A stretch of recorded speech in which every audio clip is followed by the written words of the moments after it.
في القلب مشاعر أخفيها قد أشرقت الشمس. بسم اللہ الرحمن الرحیم.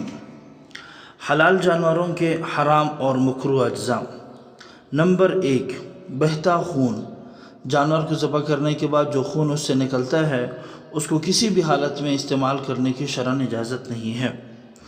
نمبر 2، مادہ جانور کی شرمگاہ. اس کو بھی بالکل نہیں کھا سکتے ہیں، کھانے میں آپ اس کو استعمال نہیں کر سکتے ہیں. خصیتین جسے کپورے کہا جاتے ہیں، اور لوگ بڑے مزے سے اس کو جو کھا رہے ہوتے ہیں، حالانکہ حرام چیز ہے، اس سے بھی اپنے آپ کو مکمل پرہیز رکھنا چاہیے.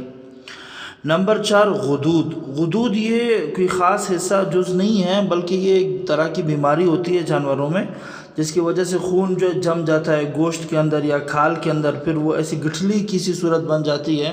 تو ایسا جو غدود جو بہتا خون ہوتا ہے، اس کے جو خون جم جاتا ہے، ایسے غدود اور ایسے خون کے کھانے کی بھی اجازت نہیں ہے. نمبر 5، نر جانور کی شرمگاہ. اس کو بھی آپ استعمال نہیں کر سکتے ہیں. نمبر 6، مثانہ، وہ جس میں پیشاب وغیرہ جمع ہوتا ہے جانور کا، اس کو بھی بالکل کھانے کی اجازت نہیں ہے. اسی طرح نمبر 7 پہ ہے پتا. یہ جگر کے ساتھ ایک چھوٹی سی تیلی ہوتی ہے جس میں کڑوا پانی، کڑوا مائع ہوتا ہے. اس کو بھی شرعاً استعمال کرنے کی بالکل بھی اجازت نہیں ہے.